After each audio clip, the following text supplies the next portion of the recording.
বিড়ালের চিকিৎসার ক্ষেত্রে আমরা ডাক্তাররা বেশিরভাগ ক্ষেত্রেই ইনজেকশন দিয়ে থাকি। কারণ অনেক ডিজিজের ক্ষেত্রে আমরা মুখে খাওয়ানো ওষুধ থেকে ইনজেকশনটা বেশি প্রিফার করি। তো ইনজেকশন দেওয়ার ক্ষেত্রে বেশিরভাগ ক্ষেত্রেই সমস্যা থাকে যে পেট ওনার রয়েছেন তিনি নিজে ইনজেকশন করতে পারেন না। সেক্ষেত্রে পেট ওনারের একটা সমস্যায় পড়তে হয়, যারা ইনজেকশন করতে পারে তাদের কাছে যেতে হয় অথবা বারবার ডাক্তারের কাছে আসতে হয়। আজকের ভিডিওতে আমি দেখাবো কিভাবে সিম্পল কিছু টেকনিকের মাধ্যমে আপনার নিজের যদি একটু সাহস করে আপনি নিজেই ইনজেকশন করতে পারবেন। তবে চলুন আজকে ভিডিও শুরু করা যাক। আপনার পোষা প্রাণীর স্বাস্থ্য সুরক্ষার জন্য অনলাইন ভেট কনসালটেশন পেতে আমাদের হোয়াটসঅ্যাপ নম্বরে যে কোনো সময় যোগাযোগ করতে পারেন। প্রথমেই আপনার ইনজেকশন করার ক্ষেত্রেই আপনার বিড়ালকে শান্ত করে নিতে হবে, তাকে সঠিকভাবে রেস্টেইন করতে হবে। এক্ষেত্রে তার যে জায়গাটা আপনার ঘরের পছন্দ, যে আসবাবপত্রটা বা যে টেবিলটা তার পছন্দ সেখানে নিয়ে যান এবং যারা তার পরিচিত লোক আশেপাশে শুধুমাত্র তারাই কাছাকাছি থাকুন।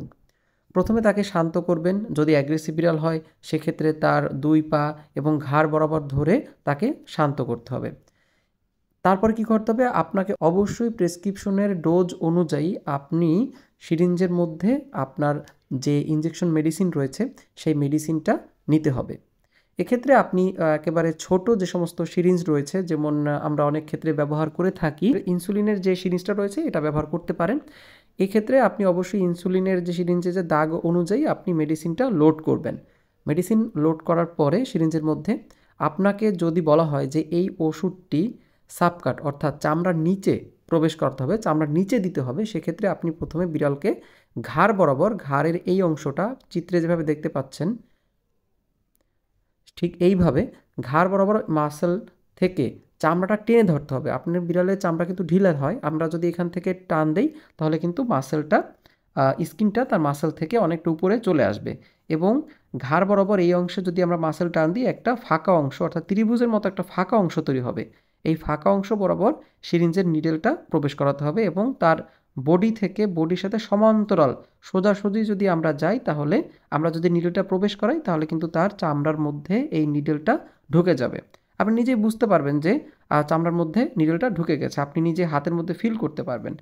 তো আমরা যদি সাবকাটের ক্ষেত্রে আমি আবারও বলছি অবশ্যই প্রেসক্রিপশন অনুযায়ী সাবকাট যদি হয় অর্থাৎ চামড়ার নিচে হয় সেক্ষেত্রে আমরা এইভাবে আপনারা ভিডিওতে যেভাবে দেখতে পাচ্ছেন এইভাবে আমরা কিন্তু ইনজেকশন করাবো।